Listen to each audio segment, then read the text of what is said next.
권성동이는 근익이라는 그 총괄부장 뭐 이 사람 그 리조트 담당했던 그 사람하고 둘이 같이 재판 받고 있는데 뭐 이제 검사나 변호사가 그런 뭐 공소 내용 또 피고인 뭐 그 피고인 변론하고 그다음에 이제 피고인이 최후 진술하고 그러는데 권성동이는 뭐 자기가 막 억울하다 뭐 열심히 뜨드는데 뭐 쟤는 뭐 그것도 듣고 싶진 않고 자기는 뭐 인사청탁한 적이 없고 어쩌고 막 이제 그러게 하죠.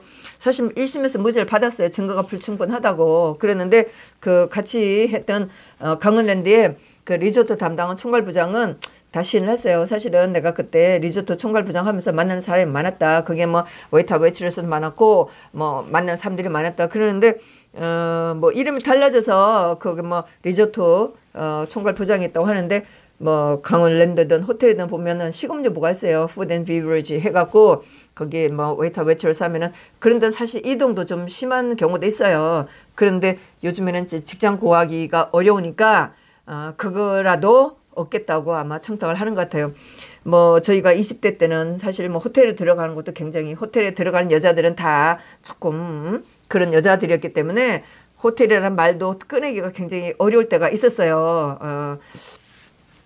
그랬는데 그리고 더구나 이제 호텔에서 그 이제 바나 뭐 식당은 조금 들었지만 바 이런 데서 이제 웨이터 웨이트레스 한다고 그러면 직업도 사실 말 못했었어요. 그런데 요즘에는 이제 그거 들어가려고 이렇게 청탁까지 하는 정도가 돼 있는지 모르겠어요. 그런데 하여튼 그분이 하여튼 만나는 사람들이 많고 부탁하는 사람들이 많았었다. 그리고 그때는 뭐 너무나 흐느끼 일상적으로서 그렇게 많이 했는데 지금으로 보면 뭐 제가 되는지 모르지만 그때는 그랬다. 그러니 그것을 참조해서 판단을 해달라. 이제 이렇게 끝냈는데 근데 이제 검사는 권성동이한테 지난번처럼 3년을 때렸고 이 그 권희혁이라는 그 총괄부장한테 1년 6개월이라고 했어요. 뭐 1년 하고 또 6개월 나중에 6개월 뭐 이렇게 얘기를 했는데 이 변호사들하고 좀 좀 똑같다 뭐 이렇게 말이 왔다 갔다 했어요. 판사가 뭐 1년 뭐 이제 이렇게 물었어요. 그랬더니 검사들이 1년 6개월이라고 이렇게 하니까 변호사들이 그 지난번에 1년이었었다. 이제 이렇게 얘기를 하니까 검사들이 1년 6개월이라고 얘기를 하는 거예요. 또 이렇게 얘기한 거예요. 그래서 검사들이 조금 실수를 해가면서 실수를 해서 아마 6개월을 더 넣었던가 하게 이렇게 6개월을 더 넣기는 조금 그런 상황이었는데 하여튼 뭐 더 넣어야 된다. 이런 구체적인 설명은 없었거든요. 그런데 이 검사들이 실수를 하면서 아마 6개월 더 넣은 것 같아요. 그래서 하여튼 근혁이인가 이 남자는 뭐 자기가 그런 일 있어 다 시연했어요. 그러면서 1년 6개월이라고 이제 1년 6개월 구형을 받았는데 권성동이는 물론 뭐 자기가 아는 사람인가 자기 뭐 보좌관 이런 걸 청탁한 적이 없다고 그러는데 글쎄 뭐 저는 제가 생각할 때는 사실 권성동 이게 만일에 그 강원랜드에 뭐 권성동이 강원도의 국회의원이고 하니까 없다고는 생각지는 않아요. 그런데 이것이 또 뭐 검찰들이 이렇게 기소가 된 것처럼 또 제가 있다고 보기도 좀 어렵지 않을까 이런 생각은 하는데 어쨌든 세상은 바뀌었고 또 정권도 바뀌었고 권성동에 대해서 이 문재인이가 또는 검찰들이 어떻게 무슨 생각을 하고 있는지 모르지만 하여튼 평상시 같았으면 또는 권성동이가 이런 울면서 대통령을 탄핵시켜 달라고 하지 않았다면 제가 또 다른 눈을 봤겠죠. 그래서 탄핵의 천벌 권성동이도 골로 가야 되겠죠. 그래서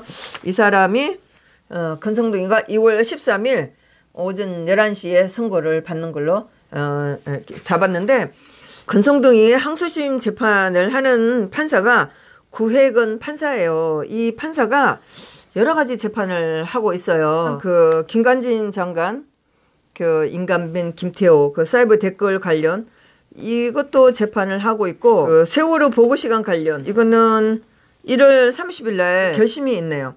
그 세월호 보고 시간 관련 김기춘 시장님, 김관진, 김장수, 윤전추 행정관은 뭐 그 1심에서 뭐 가볍게 해서 이제 끝났는데 이 세 분이 세월호 보고 시간 관련으로 1월 30일 날 결심이 있고 항소심은 그렇게 뭐 많이 자주 열리는 게 아니니까 거의 한 달에 한 번이라든가 뭐 한 45일 한 번이라든가 이렇게 열리는데 1월 30일 날 결심이 있고 이분이 지난번에 제가 또 자료를 찾아보니까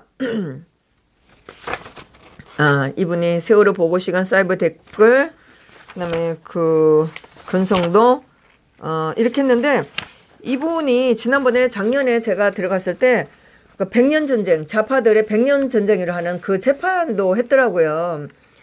그때에 이거는 그 이승만 대통령이 양자가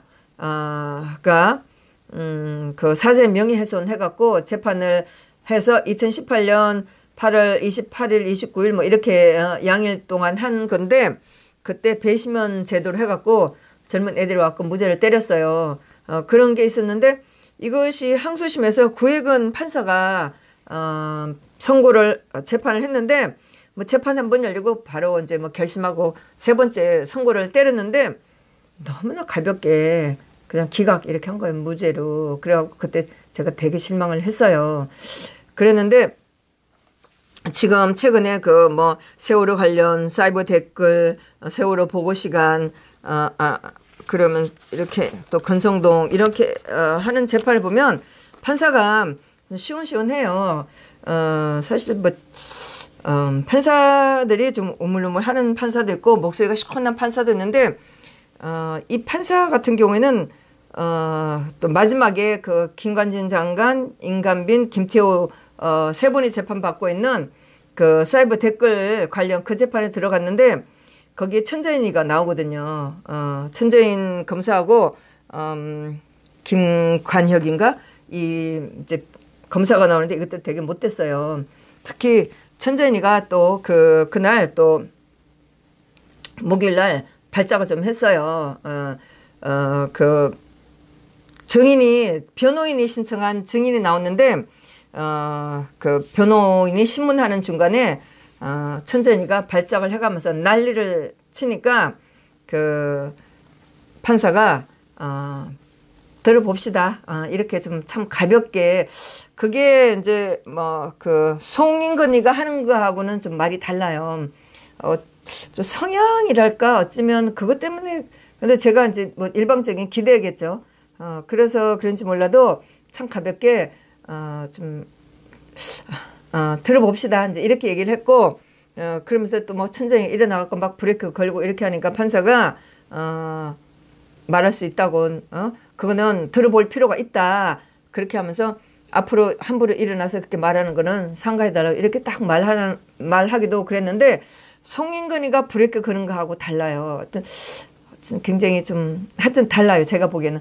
그래서, 구혜근이가 이렇게 제가 볼 때는 우파 성향이 아닐까 이런 생각을 하면서 봤는데 재판도 참 명쾌하게 잘 끌어가요. 100년 전쟁은 좀 그렇게 선고를 내렸지만 그래서 재판 진행하는 거는 좀 그래요. 그래서 이 구혜근이가 좀 했고 정동희 거는 그렇게 끝났는데 사이버 댓글 관련 그 국방부에서도 이제 그 인터넷에 올라오는 이 댓글들을 막아야 되는 그 건으로 해서 그날 증인으로 나온 분이 국방부 지원단장, 이렇게 했는데, 그게 뭐, 그 앱, 뭐 어떤 앱인지 모르겠어요. 하여튼 앱, 낙검수 앱이라고 뭐 이렇게 했는데 제가 그걸 잘 이해를 못 하겠어요. 그래서 이거를 주면서, 군에서 이런 거를 지워야 된다고 했냐, 뭐 댓글 다는 거, 이렇게 하면서 지휘관들이 낙검수에 대해 관심이 많았다는데, 뭐 이런 이제, 하는데, 뭐 그 앱에 대한 뭐 댓글 다는 거 이런 걸 했는데 저는 잘 모르겠어요. 하여튼 그렇게 하고 나서 다음에는 그 대학 교수 숭실대 아마 그 교수가 나왔는데 빅데이터 전문가인 그 숭실대 교수 한 분이 나왔어요. 그래서 이분이 이제 좀 이제 천재니가 뭐 또 다른 이제 검사 하나가 막 브레이크를 걸고 이렇게 하니까 판사가 다시 정리해 줬어요. 그 증인이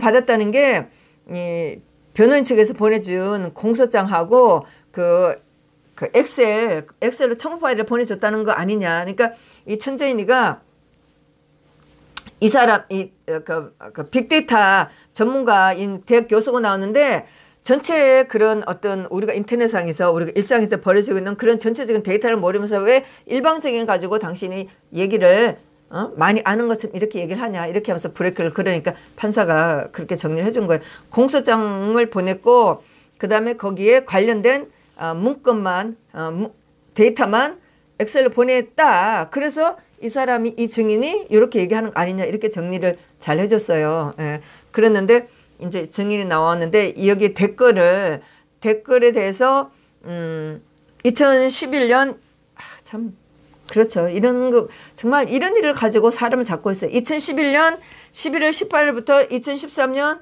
3월 1일 1년 6개월 사이에 댓글 단 걸 가지고 그 하루에 뭐 50개인가 뭐 이렇게 해서 그러니까 1년 6개월 사이에 한 8,800건 참 그렇죠.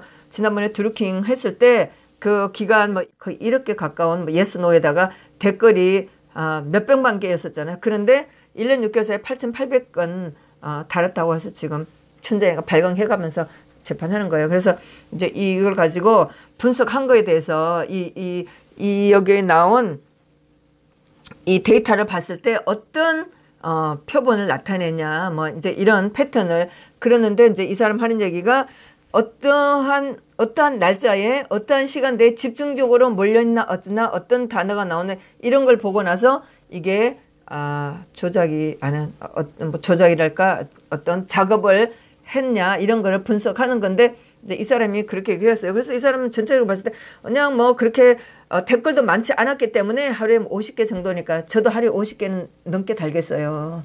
그 말이나 돼요. 이게 지금 이거 사이버 댓글 달았다고 하는 게 저도요 사실 50개 더 달 수 있어요. 마음만 먹으면 정말 제가 댓글을 달다가 못 다는 이유는 좌파들이 댓글 다는 거 보면 제가 머리가 돌겠어요. 그래서 그냥 댓글 달다가 나오는데 앉아갖고 50개면 사실 100개도 넘게 달겠어요. 그랬는데 50개 평균적으로 50개 하루에 댓글 50개예요.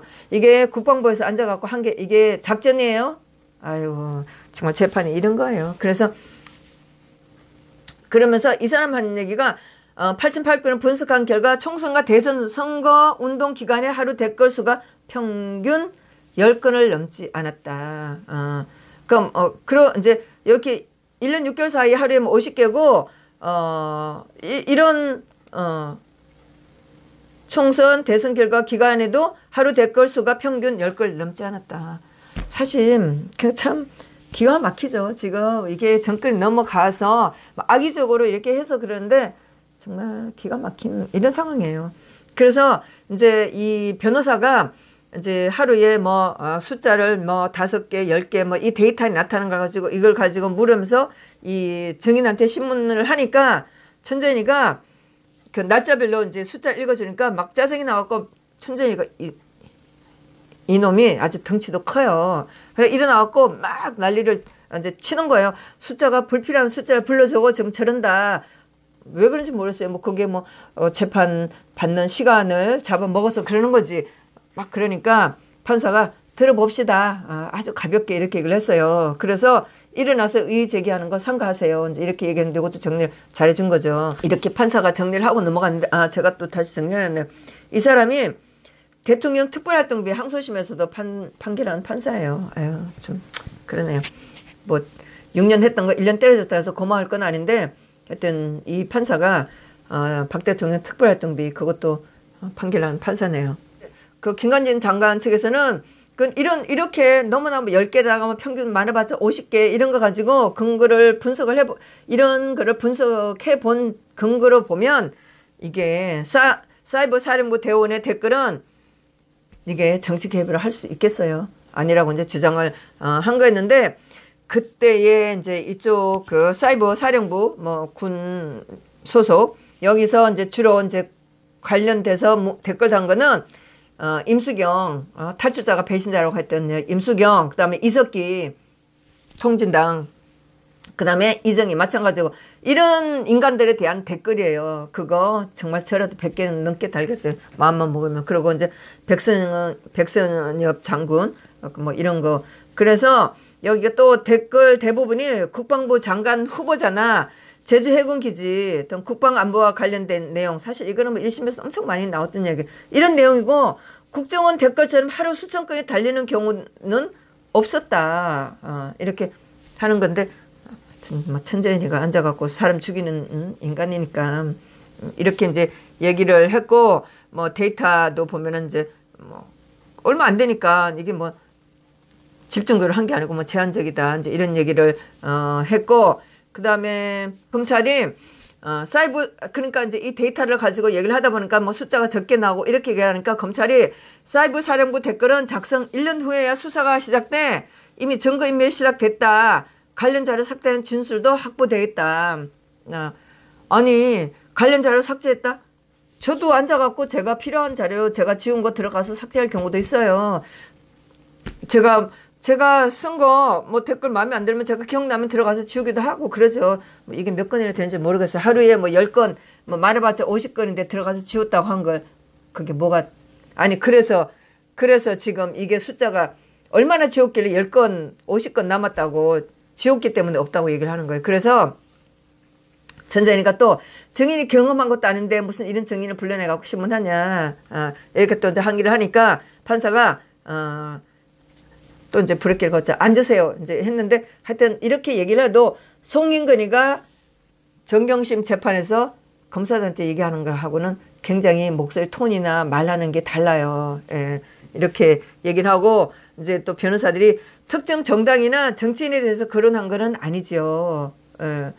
그러니까 이게 이제 정치 관여를 했다는 거예요. 이 군에서 중립을 지켜야 되는데 정치 관여를 했다고 하는 게 이제 이 내용이에요. 그래서 이제 증인이 이런 내용으로 봤을 때 일반 기업에서 마케팅 용도로 사용한 거다. 무슨 이게 특별한 뭐 정당이라든가 이런 이게 나오진 않고 그냥 기업에서 할 수 있는 그냥 평범한 거다. 이제 이런 식으로 얘기를 하는 거예요. 그래서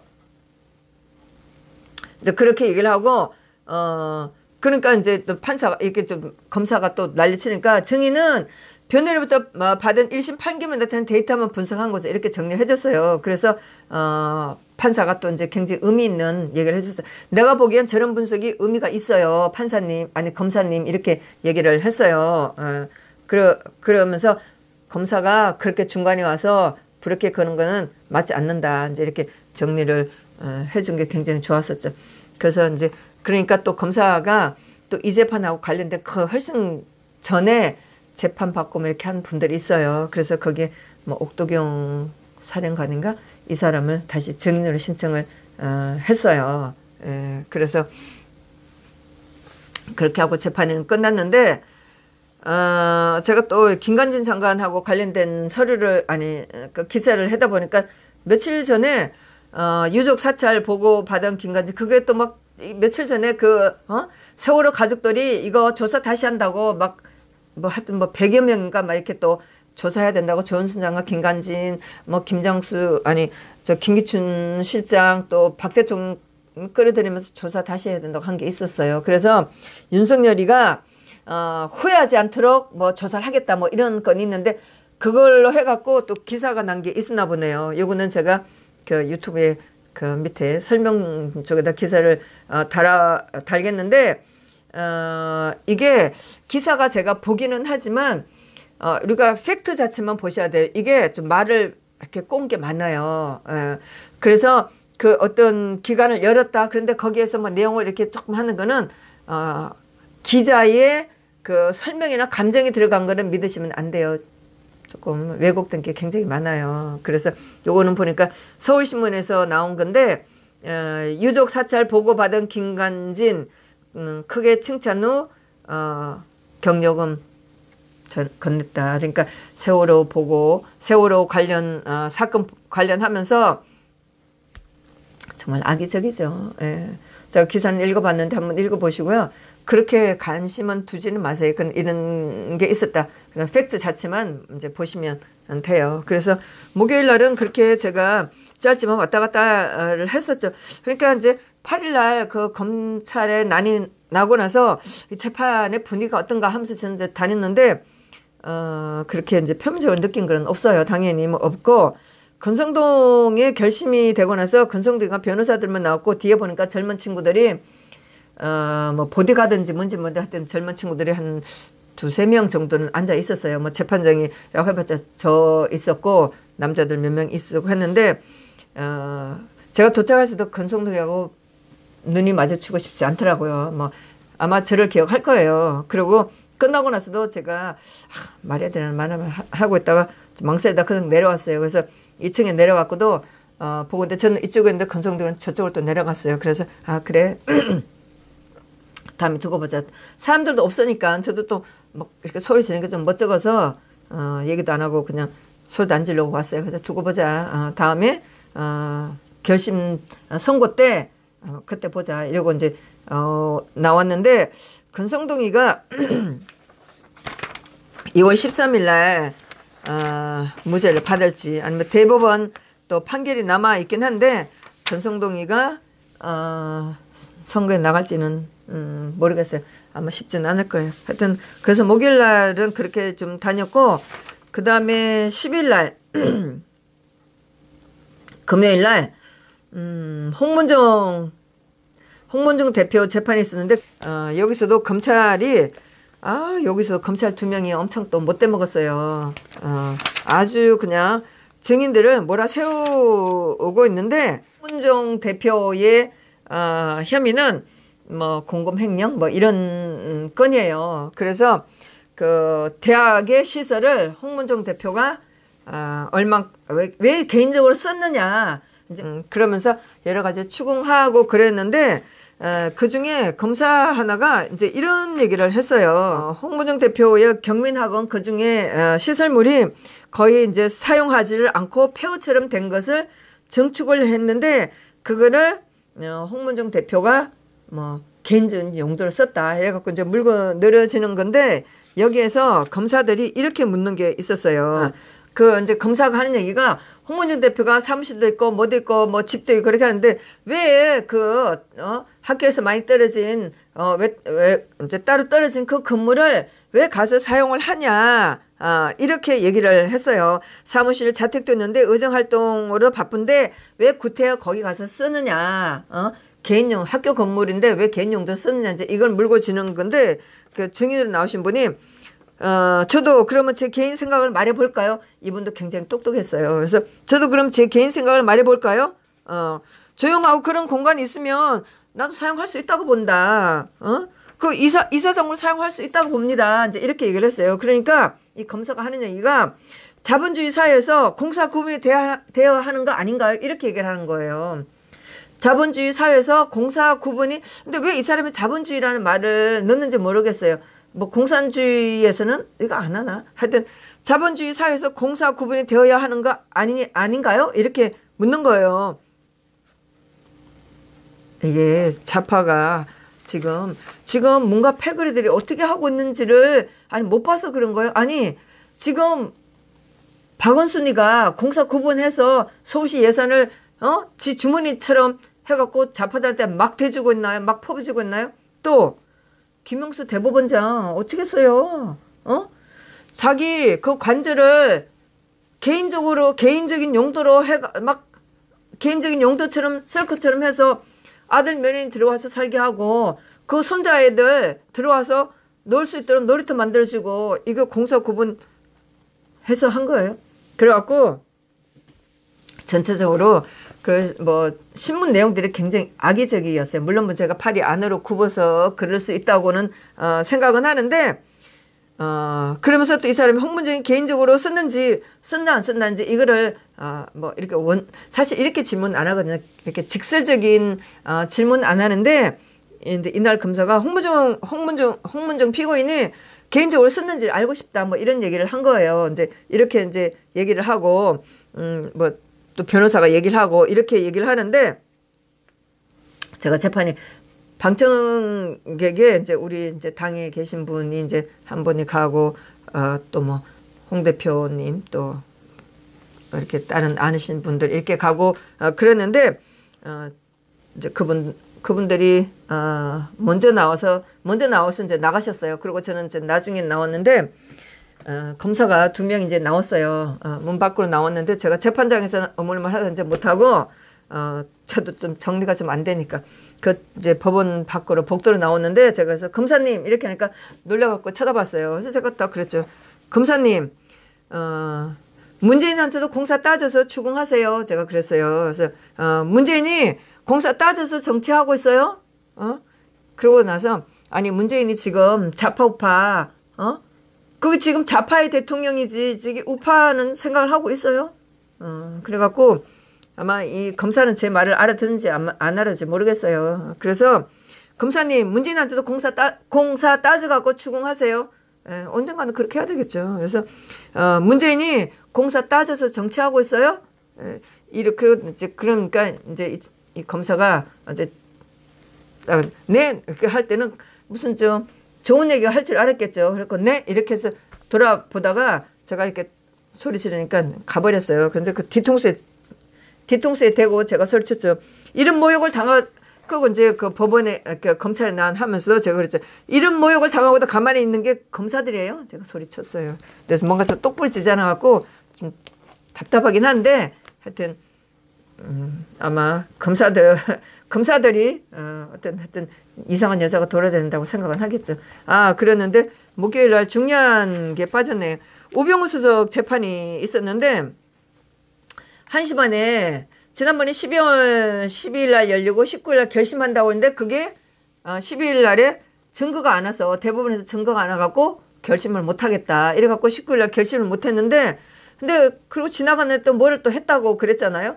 무슨 준비기일 종료 뭐 알지도 못하는 거 뭐 이렇게 했는데 9일 날 우병우 수석 결심한다고 1시 반부터 재판했는데 이 검사들이 증인을 3명을 신청한다고 그랬어요. 뭐 청와대 요청 문건 중에 윤 사무관이 이 문건을 작성하고 출력한 이 사무관을 불러서 뭐 그전에 나온 뭐 자료하고 안 맞으니까 그거를 비교를 해본다고 이 증인을 불러야 된다고 그러는 거예요. 그러면서 이 사람하고 또 같이 검토를 했던 이 문건을 검토를 했던 김모 씨, 정모 씨라는 사무관을 증인으로 부르겠다는 거예요. 지난번에 증거가 안 와서 결심을 못한다고 했다가 이제는 또 증인을 또 부른다고 하니까 얼마나 기가 막혀요. 우리는 사실 저는 또 우병우 수석하고 또 개인적으로 뭔가 좀 뭐 얘기도 하고 싶은 마음도 있기 때문에 참 화가 나잖아요. 황당하잖아요. 그러면서 뭐 이 피고인 측에서 했던 뭐 피고인의 그 우병우 수석이 한 지시가 왜곡되었다고 하니까 이 사람들을 불러갖고 이 문건을 어떻게 작성을 했고 어떻게 출력해갖고 어떻게 했느냐. 그리고 이거를 이 문건을 검토한 이 사람들 불러갖고 확인을 하겠다는 거예요. 도대체가 재판 지연을 하려는 거 아니에요. 아니 이것들이 뭐예요. 도대체 2017년도부터 재판한 건데 7년 아마 7년도 해갖고 아마 2018년도인가 이때부터 아마 끌려갔나 그랬어요. 8년, 9년, 10년 거의 3년 가까이 이런 재판하고 있는 거예요. 하여튼 그랬는데 어떻게 작성하게 되는지 입증을 해야 된다. 그러고 나니까 우병우 수석이 일어나서 뭐 설명을 잘했어요. 뭐 청와대 막 얘기를 잘 하고 이제 막 한참 검사들이 그 뭐 청와대 이쪽을 잘 모르니까 그래서 설명을 다 하고 있으면서 재판 지연시키려고 그러는 것 같다. 증인 불려는 것 반대한다. 변호인 측에서 그렇게 얘기를 했죠. 그러니까 차문호는 항상 일 있을 때마다 옆에 있는 그 진보 성향의 김민기 뭐 지난번에 김경수가 1심에서 유죄를 받으니까 난리 나갖고 거기다가 이런 우리법 연구에 있는 여자 하나 심었던 김민기 하여튼 일이 있을 때마다 항상 김민기랑 쏙닥쏙닥 해요. 그래서 김민기랑 쏙닥쏙닥 하더니 이 사람은 차문호가 이게 물로 터진 건지 마음이 좋은 건지 뭐 어떻게 하려는지 모르겠는데 그러면서 이제 시작은 지난번 기일에도 얘기를 했고 준비 기일에도 얘기를 했다. 이거 검사가 이런 거를 미리 다 준비하고 지금 재판을 종결을 하려고 하는데 그랬는데 이런 문건을 청와대에 있던 문건을 뭐 다시 요청하고 증인을 불른다 하는 거는 재판을 지연시키려고 하는 것 같긴 한데 또 이러면서 또 얘기를 하는 거예요. 그래서 이거 불러갖고 확인을 하는 게 좋겠다 이렇게 얘기를 하는 거예요. 그러면서 이 사람 한 얘기가 뭐 그런데 뭐 하여튼 검찰이 의도적으로 지연시키려고 하는 것 같진 않고 이 재판을 뭐 하긴 하는 게 필요한 것 같으니까 검찰이 이거 부르는 거 청와대 문건 청와대 요청 문건 사항 이거 확인하는 거는 중요한 것 같다. 뭐 이 사람이 하는 얘기가 뭐 순리적으로 법리적으로 이런 얘기를 하는데 듣는 우리는 정말 속 터지죠. 이 검사들이 도대체 뭘 하고 지냈길래. 그러면서 어쨌든 세 사람을 같은 기일에 불러갖고 증인 다 불러갖고 하겠다. 그래서 그러니까 누구한테 무슨 말을 듣고 작성하게 됐는지를 이걸 확인해야 되겠다. 그래갖고 1월 9일 날 재판했으면 한 달도 아니고 한 달이면 2월 9일이나 2월 10일 이렇게 돼야 될 텐데 한 달도 아니고 3월 12일 날 부르겠다는 거예요. 아유 정말 속 터지죠. 물론 뭐 그 김경수 재판에서도 보면은 김경수 변호인이 얘기한 모든 증인들을 1심에서처럼 다 불러줘 갖고 똑같이 신문을 했어요. 태평양에 있는 변호사들 나오고 엄청 잘난 척 하려고 해서 그런 건지 불러가고 다 신문하겠다고 하고 다 들어줬는데 우병우 수석 재판에서도 이제는 검사들이 하는 이거를 다 해갖고 증인도 부르고 증거도 다시 요청하고 이거 사실은 이 검찰이 진작에 해서 해야 되는데 그거를 재판 다 끝났는데 와갖고 증거도 없다 증거가 필요하다 증인이 필요하다 확인해야 되겠다. 아니 그러면 3월 10일 날 증인들을 불러갖고 그전에 했던 그 신문한 거하고 좀 뭔가 달라 내용이 달라 그러면 또 확인해야겠다. 또 확인하고 또 하고 아니 뭐 세월에 내월을 하겠다는 거 아니에요. 얼마든지 그럴 수 있는 거잖아요. 그러니까 이게 뭐야 우병우 수석 제가 안 될 것 같으니까 뭔가 따져가고 끝까지 하겠다 이거. 그런데 이 검찰들이 뭐라고 그러는 줄 아세요? 이 청와대 문건 요청 청와대 요청 사항 문건 이거를 작성하고 출력한 이 사람들을 불러갖고 확인하는 게 굉장히 중요하다. 검찰이 반드시 입증을 해야 된다. 그러니까 이게 뭐예요? 아니 지금까지 검찰은 해왔던 것이 내용도 없고 불리하고 이걸 해갖고 뭔가 꼬투리를 잡아갖고 이거를 잡아야 된다는 거 아니에요. 아니 도대체 몇 년이나 지났는데 1심부터 해갖고 이게 지금 3년째 하고 있는 건데 뭐 검찰이 반드시 입증을 해야 된다. 아니 이게 새로 나온 것도 아니고 이렇게 얘기를 한 거예요. 그래서 이게 어떻게 작성하게 되는지 반드시 입증을 해야 된다. 하여튼 이런 얘기를 하고 보면서 너들이 실수를 했구나. 뭐 자기네들은 실수를 안 했다고 하겠지만 너들이 실수를 했구나. 이제 이렇게 하면서 우병우 수석 재판도 이렇게 끝났는데 많이 실망을 했죠. 그래서 우리가 이제 나오면서 뭐 우병우 수석 재판에 들어가는 사람 많으니까 나오고 또 제가 또 가만히 있을 수는 없잖아요. 아니 검찰들 그동안 뭐 했어요? 예? 무슨 장난하는 거예요? 아니 도대체 몇 년이나 됐는데 이거 지금 하는 못 발견하고 지금 와서 또 증인을 불러겠다는 거 말이나 돼요? 그동안 뭐 했어요? 막 소리 질렀죠. 예. 그때 이제 딴 친구들도 막 소리 지르고 직무유기 아니냐 막 이렇게 소리 질렀는데 아유 이 검사들은 창피해 당해야 돼요. 말도 안 되는 짓을 하고 앉았어요 지금. 예?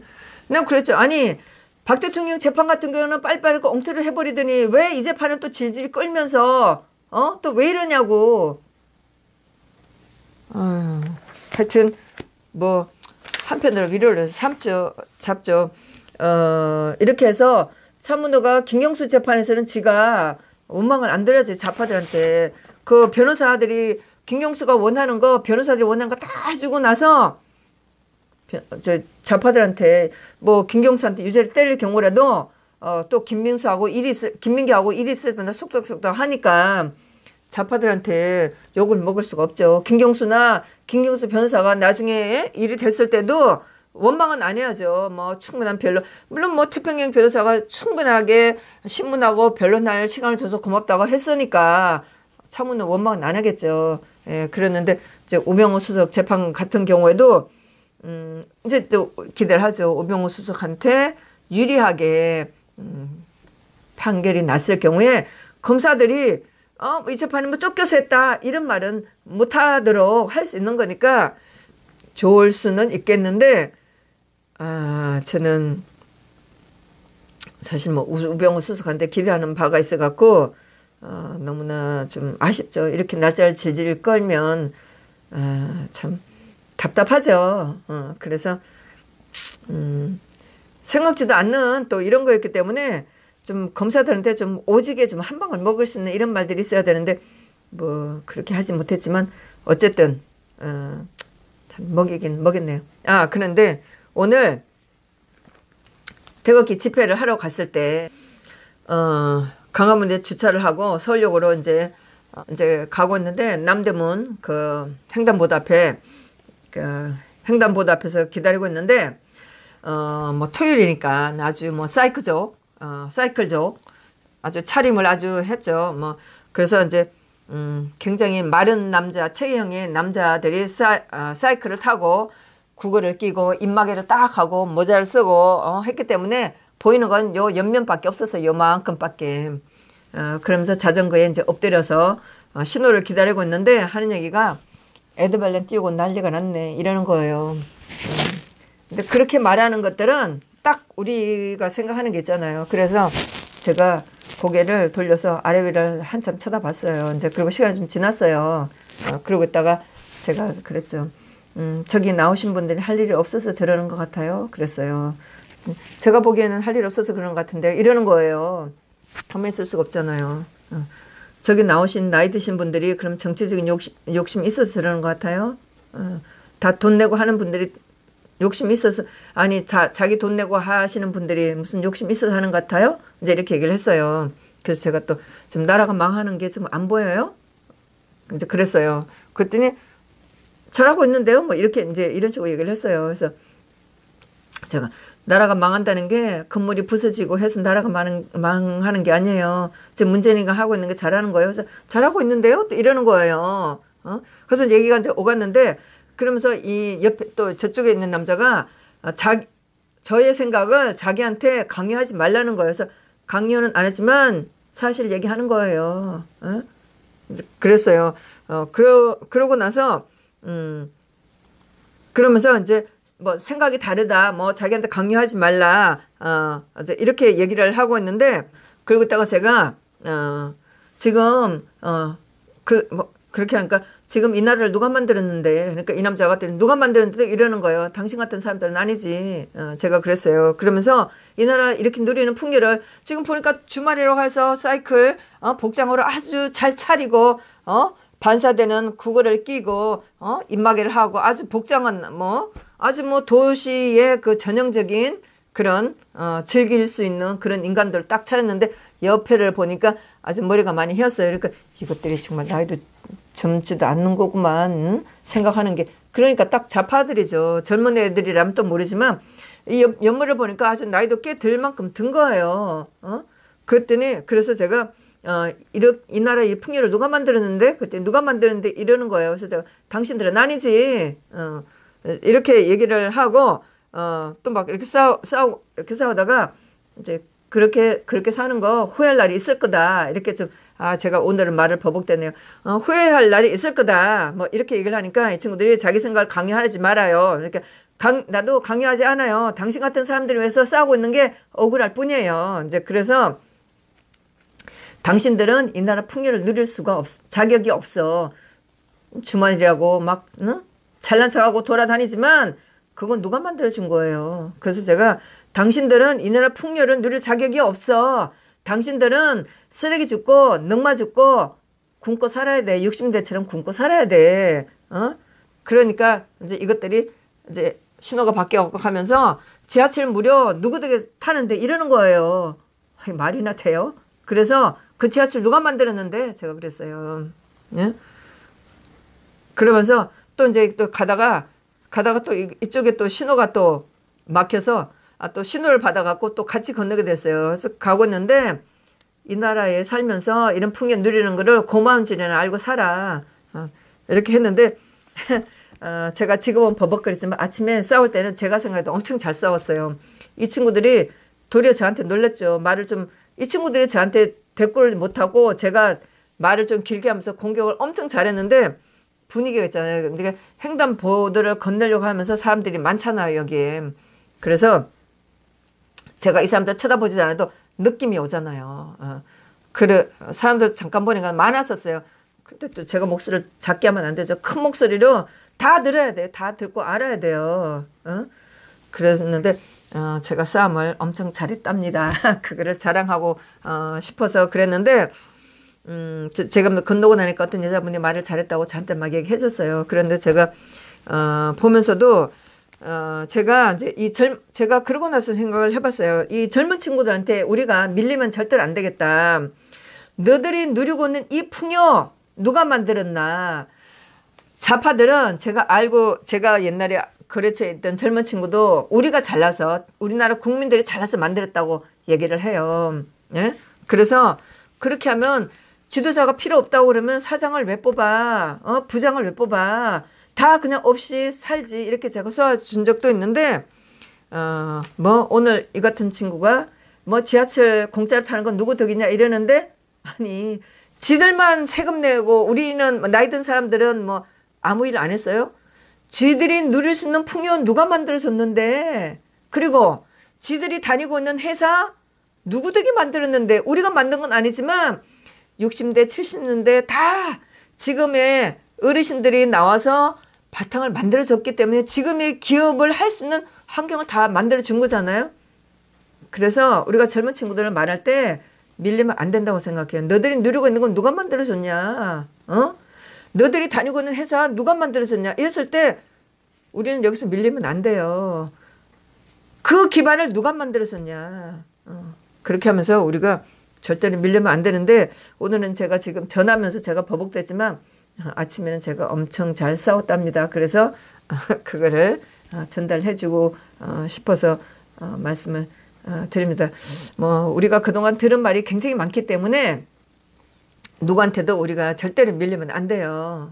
그래서 저도 생각이 빨리빨리 안 나갖고 좀 지나고 나서 억울해 하는 면도 있긴 한데 하여튼 상황이 되면 우리가 절대로 좌파한테 밀리면 안 되고 탄핵에 찬성하고 뭉치자 어쩌고 하는 사람들도 밀리면 안 되고 우리가 정말 잘 알고 강하게 밀고 나가야 된다고 생각을 합니다. 자, 열심히 힘내시고 어디서나 항상 이길 준비를 하시고 용감하게 용기를 내서 또 우리가 먼 길을 가도록 합시다. 네, 감사합니다.